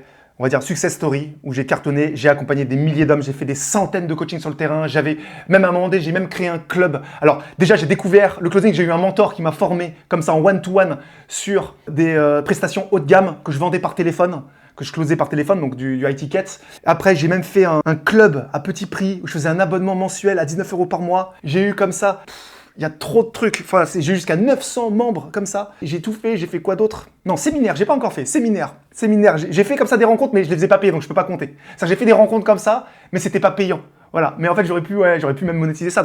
J'ai vraiment tout testé, tout fait, j'ai créé plein de formations, j'ai fait des accompagnements. C'était à quel moment que ça a décollé? Je sais plus, mais justement je crois que c'est en octobre 2000. Vous savez quoi? Vas-y. J'arrête de parler, j'arrête de blablater, je monte les chiffres. Je monte les chiffres parce que c'est ça que vous vouliez voir. Comme ça, je vais vous montrer, parce que même moi, je me souviens plus vraiment. Donc là, je vais mettre les chiffres. On va aller sur... Oh putain, les gars. Je vais mettre... Là c'est mon Learning Box. Je vais mettre... Putain, mais attendez. Je vais mettre en 2020, les gars. Putain. Là, je sais même plus, les gars. Je peux même plus vous dire combien je gagnais. On va mettre décembre 2020. Là, je fais valider. Voilà, oulala, le montant total, voilà. Donc ça, c'est les gars, ça c'est 2020, les gars. Donc là, 2020, c'est là quand j'ai commencé, parce que j'ai créé en 2019. Ah oui, il y a eu le Covid il m'a tué. C'est-à-dire que je cartonnais, et comme j'ai commencé à vendre mes formations en début 2020, sauf qu'il y a eu le Covid, après je n'ai plus fait de vidéo pendant je sais pas combien de temps. Et regardez, donc ça c'est le chiffre d'affaires que j'ai fait. Donc en janvier, j'ai fait 2000, 3000 en février 2020, après 1400, 1400 2500, tac. Et là, j'avais lancé mon club. Et là, je fais 3000 en août. 6000. Et là, pour moi, j'étais en auto-entrepreneur. J'avais l'acre. J'avais l'acre à l'époque, donc je sais plus. Ça me faisait, alors c'est la deuxième ou troisième année d'acre, parce qu'à l'époque, on avait l'acre, c'était sur 3 ans. Donc peut-être que j'avais 10% d'impôts. Donc ça veut dire que quand tu gagnais 100, tu avais 90 net. Tu gagnes 1000, tu as 900 net, ce qui est énorme. C'est genre quasiment comme si tu étais à Dubaï, quasiment. C'est monstrueux. Je me souviens qu'en septembre, quand j'ai fait 6000, c'est comme si tu faisais 5500 net en fait. C'est 5500 net. Et là, je fais attends, c'est un truc de malade. Là, je fais octobre. Surtout que c'était du recurring. Et je fais non, attends, c'est un truc de malade. Et là, je fais 6000, pareil. Et c'est là où j'ai touché pour la dernière fois le chômage. Parce que quand j'ai déclaré que j'ai gagné 6000, parce que là, je gagnais le chômage en plus, jusqu'en août. Par contre, à partir de septembre, octobre, j'ai plus touché le chômage. Quand j'ai déclaré, après, j'ai plus rien eu. Mais après, voilà. Et là, le mois de novembre, honnêtement, je peux même plus vous dire ce que j'ai fait. C'est les nouvelles formations, nouveaux programmes, je sais même plus ce que j'ai fait, les gars. 14 000. Là, je fais, attends, c'est quoi ce bug? C'est un truc que j'étais comme ça. C'est un truc de mal. D'ailleurs, putain, si je retrouve cette vidéo, voilà, je me souviens. Quand j'ai fait un live, c'est ça, c'est le 1er novembre. Regardez, je crois que le 1er novembre 2020, je crois que c'est un dimanche. Faut vérifier, peut-être que je me trompe de date. J'ai fait un live de 10 heures. De 10 heures. Peut-être que je peux retrouver le fichier. Et je me souviens le moment où j'ai vu en direct toutes les commandes, en direct. Et que j'ai vu que j'avais des pages comme ça de 50 sur Gmail, 50 où tu vois, nouvelle commande, trac. Et je voyais comme ça. Et en un jour, j'avais fait 100 abonnements. Entre-temps, depuis, j'ai fait beaucoup mieux. Mais là, je me souviens que ça m'avait marqué parce que j'ai fait, en l'espace d'un live, 100 abonnements à 19 €. Donc c'est comme si ton salaire augmentait de 1900 €. C'est une augmentation de ton salaire, de tes revenus mensuels, de 1900 €. Comme ça, en une journée. Alors que je me souviens que quand moi je bossais, t'attendais un an pour demander une augmentation de 30 €. Quand t'as un taf de merde. C'est des augmentations, c'est genre 30-50 € par an et encore. Et là, en un jour, t'as 2000 € d'augmentation. Je fais ça, c'est dingue. Et je me souviens que j'avais pété un câble comme ça. Pendant le live, je suis putain, les gars, je vais être millionnaire. Et c'est là où j'ai réalisé. C'est ce jour-là. Donc là, c'est le premier dimanche de novembre où je me suis dit, j'ai réalisé que j'allais être millionnaire, les gars. C'est un truc de malade. Et le mois suivant, les gars, 21 000, les gars. Un truc de malade. Et là, je sais plus là. Et là, tu dois changer de statut. Donc après, attends, là, je sais. Les gars, je vais tout vous montrer. Vas-y, on se montre tout. De toute façon, c'est la vidéo, je raconte toute ma life, les gars. Je raconte toute ma life. Donc là, afficher les filtres. On va faire 1er janvier 2021, 31 décembre 2021. Allez. Voilà. Donc là, c'est mon année. Putain, mais en fait, je vous dis tout, en fait, les gars. Je vous raconte tout, en fait, putain. Donc là, l'année 2021, je crois qu'il y a eu un nouveau, non? Ou alors c'est là le Covid, ou alors c'est quoi le Covid? Je sais plus, c'est en 2020 ou 2021, je sais plus. Donc là, janvier, 15 000. Bon, là, c'est des trucs 7 000, 7 000, 7 000. Et là, je sais plus ce que... Les gars, je sais plus ce que j'ai fait, les gars. Là, j'ai vendu des packs de formation, de machin, je sais plus. Les gars, 30 000, 35 000, 22 000, 20 000, 20 000. Paf! Là, je fais un mois à 44 000. Sachant, les gars, ça prend pas en compte. Ce mois-ci, les gars, j'ai fait plus, en fait. J'ai fait plus. Mais attendez, mais vous savez quoi? Je vais switcher sur Conto, en fait. Je vais switcher sur ma banque. Sur ma banque en ligne. Parce qu'en fait, là, ça prend pas en compte si j'ai des virements. Là, c'est juste Stripe et PayPal. 1er janvier 2021, on voit l'année. Donc là, quand je crée, on voit 18 000, tac, tac, tac, l'année. Et là, j'ai fait un mois, voilà. Et là, j'ai fait un mois, c'est-à-dire que là, les rentrées novembre, 23 000. Et là, le mois de décembre, en fait, avec tout ce que j'ai gagné, parce que aussi, comme j'avais fait les placements de produits en crypto avec des virements qu'on m'a fait, 50 000, les gars. 50 000. J'ai fait un mois à plus de 50 000, les gars. C'est du chiffre d'affaires. Attendez, c'est pas la paye. Enfin, ça, c'est du chiffre d'affaires. C'est l'argent qui rentre dans ta boîte. Après, t'as les impôts, la TVA, les machins, les trucs. Mais là, t'as 50 000 qui rentrent, les gars. Tu dis, mais comment c'est possible? Après, vas-y, on va faire l'année suivante, là. Ensuite, on montre tout, les gars, on montre tout. Ça, c'est mon année. Putain, mais personne ne fait ça, les gars, je vous montre tout. Et là, c'est mon année 2022, les gars. Ça, c'est mon année 2022. Donc là, 13 000. Là, j'ai galéré, 18 000. Tac. Là, j'ai fait des offres, j'ai fait des erreurs, je sais plus, 16 000. Donc là, c'est vraiment dans deux scies. 36 000, 46 000, les gars. Putain, les gars. Mais vous savez, c'est un peu n'importe quoi. C'est pour ça. Faut pas penser en... Il n'y a pas forcément par mois. Parce que, regardez, là, je fais 46 000 et après, ça drop. Ça dump. Il y a un dip à 12 000. Après, 20 000, 30 000. Bon, c'est bien, là, t'es bien quand même. Voilà, t'es bien. Tac, tac. Là, c'est quoi, décembre? J'ai fait quoi? 25 000. Ok. On continue. L'année 2023. Donc ça, c'est l'année qui s'est terminée, donc j'ai fait 313 000.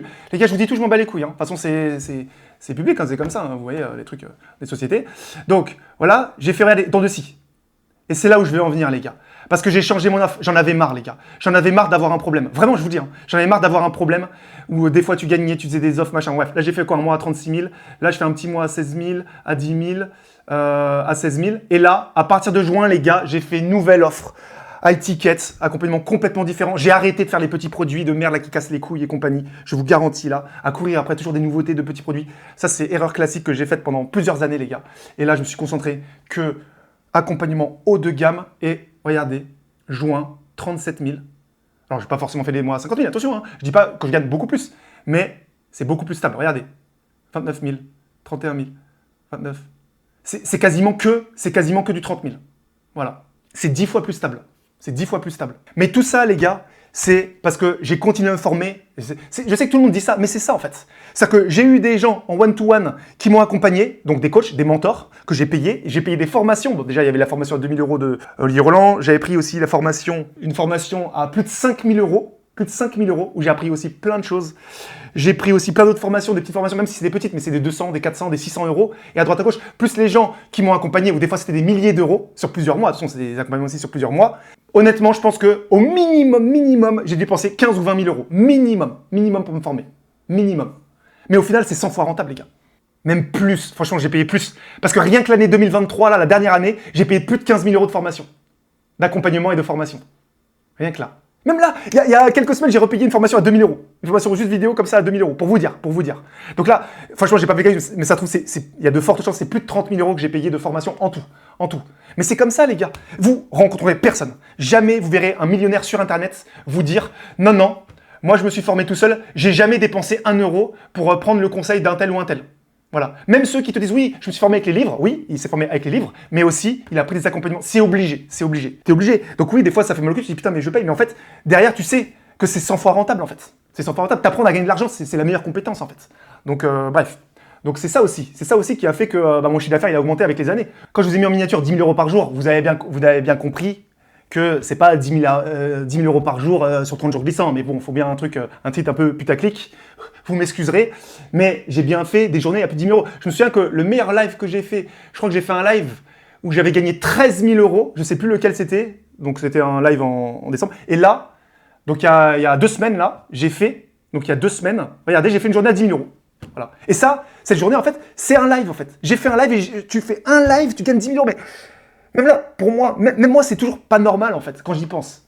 De me dire que là, j'étais comme ça au chômage, tu galères, t'es là. Même je me souviens que j'étais barman, je gagnais même pas 50 € la soirée comme ça. Et là, tu fais 10 000 € qui rentrent comme ça. C'est une autre vie. Je sais, c'est pour ça, là, je vous ai vraiment raconté, franchement, les grandes lignes de ma vie, mais je sais d'où je viens et c'est il n'y a pas si longtemps que ça, les gars. C'est il y a 3 ans que je touchais mon chômage. Octobre 2020, les gars, je touchais encore mon chômage.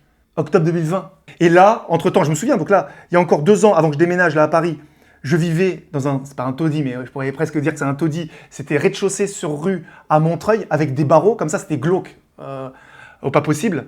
Et là, je vis dans un appart magnifique. Avec une vue magnifique, je sais pas si je mettrai des images, mais la vue elle est magnifique, j'ai pas de vis-à-vis, j'ai Notre-Dame qui se construit, tu vois la Tour Eiffel, tu vois tout. Mes enfants, là on part en voyage tout le temps dans des destinations de malades. D'ailleurs là il faut que je vous fasse la vidéo de Japon, là, j'ai pas encore sorti là. On est allé au Japon, je sais pas encore faire le vlog, donc là on est allé au Japon. Sur 1 an et demi glissant, sur 18 mois glissant, on a fait 2 fois ski, Égypte, Grèce, New York, Japon, Safari et Zanzibar au final, parce que c'est comme deux vacances différentes. Les gars, j'aurais jamais imaginé ça, les gars. Quand j'avais déposé ma démission, enfin ma rupture amiable, dans ma tête, si je gagnais ne serait-ce que 2500, 3000 en faisant un business en ligne, en vivant de ma passion liberté géographique, temporelle, financière, machin, dans mon coin, comme ça, ne plus avoir à se lever pour aller bosser comme ça, c'est juste, tu fais un peu tes horaires comme tu veux, les gars, j'aurais signé tout de suite. Là, imaginez, déjà, rien que de payer un loyer à plus de 3000 €, déjà, dans ma tête, je me dis, mais ils sont fous, ceux qui payent 3000 € de loyer, comment c'est possible? Vas-y, ça coûte cher, voilà. Parce que tout m'a servi, en fait. Tout m'a servi. Parce que ce que je suis aujourd'hui, c'est ma formation de coach sportif, c'est le fait d'avoir fait du théâtre qui m'a aidé à avoir de l'empathie, comprendre les relations interpersonnelles, intelligence émotionnelle, intelligence sociale, toutes ces choses-là m'ont servi. Le fait que je sois un très bon vendeur, c'est pas le hasard. C'est parce que j'ai fait du porte-à-porte, c'est parce que j'ai été formé, j'ai fait du marketing, j'ai été chef de produit, j'ai été business développeur, etc. Toutes ces choses-là font que je suis la personne que je suis maintenant. Vendre sur Internet, je sais faire. Créer du contenu sur Internet, fidéliser une audience, créer une communauté, je sais faire. D'accord? Surtout que maintenant, tout ce que j'ai testé, toutes les erreurs que j'ai faites, moi, mon but, c'est de vous éviter à refaire les mêmes erreurs. Depuis le temps, honnêtement, ça fait au moins 1 an, voire même 1 an et demi que j'aurais dû faire ça. Et donc là, je travaille beaucoup. Mais d'un côté, tant mieux, parce que ça fait que ce sera encore mieux. Ça sera encore mieux. Parce que maintenant, je vais faire encore mieux que si j'avais fait ça il y a 1 an et demi. Vous êtes nombreux à me demander depuis si longtemps à me dire quand est-ce que tu fais une formation pour faire comme toi, pour faire du business en ligne, pour vendre sur Internet des formations, comment on fait? Parce qu'il y en a plein qui veulent faire ce que je fais, enfin, pas forcément être coach ou quoi, mais qui veulent faire du business en ligne, ils ne savent pas par où commencer, comment faire. Donc là, j'ai l'honneur. Je suis tout excité, là, les gars. Vraiment, c'est important pour moi. Donc là, je vais essayer d'être sérieux. C'est pour ça aussi que je n'ai pas mis le bandeau.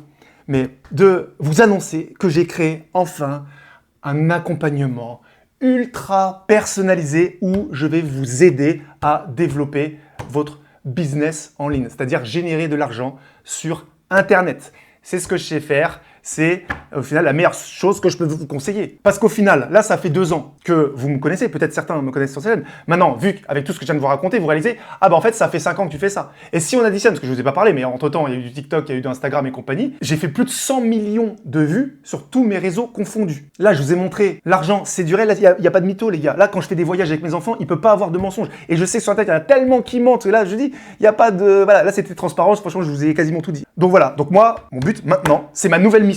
Voilà, ma mission, en tout cas, c'est de vous aider à générer de l'argent, à gagner de l'argent sur Internet avec du business en ligne comme moi, je l'ai fait. Moi, mon but, c'est de me faire... Oui, c'est pour vous aider, mais je pense aussi à moi. C'est aussi me faire kiffer. Alors évidemment, je vais gagner de l'argent, mais c'est aussi parce que je vais me faire kiffer. Parce que c'est bien de gagner de l'argent, mais c'est encore mieux de gagner de l'argent en se faisant kiffer. Moi, si je vous accompagne de zéro et que je vous vois commencer à percer, commencer à générer de l'argent. Au début, on va pas mentir, hein. Au début, ça sera des petites sommes. Faut arrêter de... Là, je vous ai montré des grosses sommes, mais ça a mis, vous avez vu, ça a mis du temps, hein, les gars. Ça a mis du temps. Après, j'étais pas forcément au début accompagné, j'ai fait n'importe quoi. C'est justement quand j'ai décidé de me faire accompagner qu'après, ça a bien décollé. Mais si j'avais eu les formations ou la connaissance que j'avais dès le début, ça aurait été beaucoup plus rapide. Mais bref, là, je vais pas vous vendre du rêve. Je vous dis juste que ça va être trop marrant. Ça va être à la fois, franchement, ça va être trop bien. Franchement, ça va être trop bien, ça va être trop bien. Parce que moi, je vais vous donner tout ce que je sais, en fait. Toutes les étapes de la vente. Je suis très bon pour vendre, pour créer une offre là. Là, honnêtement, je prends n'importe quelle personne là, qui est déjà sur Internet. Là, quelqu'un, n'importe quel influenceur crypto là, qui est là en train de galérer pour faire ses placements de produits. Je le prends avec lui. Je lui apprends à vendre. Je lui apprends à créer une offre haut de gamme. Je lui apprends à délivrer cette offre de gamme. La semaine prochaine, il signe ses premiers clients. La semaine prochaine. Il fait son premier mois, comme il n'aura jamais autant gagné d'argent de sa vie. Bon, après lui, c'est parce qu'il a déjà sa communauté. Mais là, nous, on repart de zéro, comme ça. Après, s'il y en a parmi vous qui ont déjà une communauté, bah venez, ça sera encore plus rapide pour vous. Mais c'est tout le monde, en fait. Par contre, et ça c'est important, hein. Ça c'est très important, alors, je sais, c'est disque, je ne peux pas prendre tout le monde, mais c'est vrai. C'est-à-dire que là, je ne vais pas prendre tout le monde parce qu'il faut vraiment comprendre que là, pour rejoindre, il faut être déterminé. C'est-à-dire que si vous êtes à moitié motivé, vous dites « Ah, ce serait bien, peut-être, je ne sais pas », ne venez pas. Ne venez pas parce qu'il faut être déterminé. Moi, j'étais déterminé. Il faut être déterminé. Il faut se dire, quoi qu'il arrive, j'y vais à fond. C'est parti. Donc, je vais prendre uniquement, donc ça va être limité, mais c'est uniquement les plus motivés d'entre vous. Je vais mettre, je ne sais pas encore, je vais mettre un lien. Il n'y a même pas de nom. On s'en fout, les gars. On s'en fout. On agit, les gars. On passe à l'action. Je vous mets un lien sous cette vidéo. Vous réservez, en plus, c'est moi. Vous réservez un appel en perso avec moi, les gars. Voilà. Comme ça, je vois votre situation. Je vois comment je peux vous aider. Si vous êtes éligible ou pas pour mon accompagnement. Et c'est parti, les gars. C'est surtout éligible, il n'y a pas de CPF, arnaque ou quoi, c'est pas ça. C'est éligible, c'est est-ce que vous avez le mindset pour être coachable. Voilà, si je peux vous coacher. C'est surtout ça. Si vous avez le mindset, si vous êtes prêt, faut être prêt, c'est à l'instant T dans votre vie, il faut être prêt aussi financièrement, parce que c'est aussi un fort investissement de votre part. Parce que là, c'est pas une vidéo formation en ligne, hein, les gars. Là, c'est un vrai coaching, d'accord, où je vous accompagne de manière personnalisée. Donc forcément, après, c'est aussi pas du tout les mêmes résultats. C'est complètement différent qu'acheter un livre ou une formation vidéo, ça se trouve, vous n'allez même pas la finir jusqu'au bout. C'est ça, en fait. Donc ça, moi, c'est pour ça que je suis grave excité. C'est aussi pour ça que j'ai fait un effort, parce que voilà, c'était pas forcément évident pour moi de tourner cette vidéo. Voilà, je fais le malin comme ça, mais bon, tout à l'heure, je sais pas les coupes là que je mettrai, parce que voilà, c'est très très gênant pour moi. Mais voilà, c'était pas forcément évident de raconter ma vie, mais pour vous dire que moi, j'ai eu ce déclic-là, et c'est ça qui m'a fait me lancer. Peut-être que vous aurez un autre déclic. Peut-être que vous, et c'est pour ça qu'en fait, il faut essayer de retourner quelque chose qui vous arrive dans votre vie. Si c'est un drame, voilà, je sais pas, un accident, j'en sais rien, essayez de vous dire, ok, là je pourrais mal le prendre et le côté négatif et défaitiste et abandonner, ou au contraire dire, ok, justement parce qu'il y a ça, je vais pas abandonner, je suis dos au mur, bah justement, je vais combattre et je vais prendre ma vie en main. Donc ça, voilà, ça c'est, moi c'est plutôt des gars comme ça que j'aimerais, alors gars ou femmes, hein, homme ou femme, là on n'est plus, là, on n'est plus dans la séduction les gars. Là, on est dans la vente les gars, je vous spoil un petit peu, là on va vendre des produits haut de gamme. Là ça va être, mais les gars, je veux pas m'enflammer les gars, je vais pas m'enflammer mais là ça va être une formation de dingue. Je vais donner tout ce que j'ai les gars, tout ce que j'ai les gars. Ça va être un truc de malade. C'est un truc de malade. Là j'hésite même, hein, j'hésite même vraiment à limiter, mais après ça fait un peu marketing, mais ça se trouve je vais en prendre que quelques-uns, vraiment, peut-être, hein, peut-être. Et comme ça je les prends, je vous, on va dire je vous chouchoute comme ça, coucoune, je vous coucoune, je sais plus comment on dit. Et comme ça délivre le maximum de valeur, de résultats. Franchement ça va être top, ça va être top. Bref, je suis trop long, j'en dis trop. Mais si vous êtes vraiment motivé au fond de vous, vous savez qu'il y a une sorte d'énergie, une flamme en vous, vous dites, putain, mais là j'ai envie de réussir dans ma vie, voilà, mais vous ne savez pas par où commencer, vous ne savez pas comment focus votre temps, votre énergie, je suis là pour ça. C'est le but. C'est le but de mon accompagnement. D'accord? Donc, j'espère que vous êtes aussi motivé que moi. En tout cas, j'espère que cette vidéo vous a inspiré. Si ce n'est pas maintenant, gardez-la, mettez-la en signé favori, playlist, je ne sais pas quoi, à regarder plus tard ou autre. Parce que quand vous serez prêt, peut-être qu'aujourd'hui vous n'êtes pas prêt, mais peut-être que vous serez prêt dans 6 mois, dans 1 an, dans 2 ans, j'en sais rien, et peut-être que cette vidéo va vraiment vous inspirer à passer à l'action. Et si c'est pas avec moi, les gars, je m'en tape. Si ça vous aide à passer à l'action, même avec quelqu'un d'autre, c'est pas grave. De toute façon, c'est comme ça le business. Le business, c'est comme ça, d'accord? C'est moi, je vous motive, et ça trouve, vous allez payer quelqu'un d'autre. Et très bien, et je m'en tape. Ça trouve là, il y a des livres. Ça trouve, vous allez acheter le livre, tout le monde n'a pas eu la chance de faire ses études, et ça va vous inspirer. Voilà. Et ça trouve, vous allez faire la formation de Louis Roland, et très bien pour lui, et tant mieux pour lui, et tant mieux. Comme ça, c'est mon cadeau pour lui. Ben voilà. Donc, il n'y a aucun souci, les gars. Il n'y a aucun souci. C'est juste que moi, je sais que je veux des bons gars. Je veux des bons gars motivés. Voilà. Et franchement, ça va être cool. Ça va être très, très cool. Donc là, j'ai hâte. J'ai hâte. Bref. Donc, de toute façon, vous n'avez rien à perdre. Hein. L'appel est gratuit. Donc, rien à perdre. Je vous dis à plus tard. On termine cette vidéo. Pouce bleu. Parce que je me suis... J'ai tout donné, les gars. J'ai tout donné. La vidéo. Là, le rush, les gars. Le rush, 1h40. 1h40 de rush, les gars. 1h40 de rush. J'ai tout donné, les gars. Pouce bleu, les gars. N'hésitez pas à partager cette vidéo à des personnes qui auraient besoin d'être inspirées, de se bouger le cul. Voilà. Vraiment. Allez-y. Le petit commentaire pour le référencement pour donner de la force. Et n'hésitez pas, si vous avez des doutes ou quoi, envoyez-moi un email, hein, parce que je sais qu'il y en a qui ont peur de réserver un appel téléphonique, envoyez-moi un email. S'il n'y en a pas trop, j'essaie de répondre rapidement. Mais voilà, en tout cas, je vous dis, prenez soin de vous, à bientôt, prenez la bonne décision, à bientôt et ciao.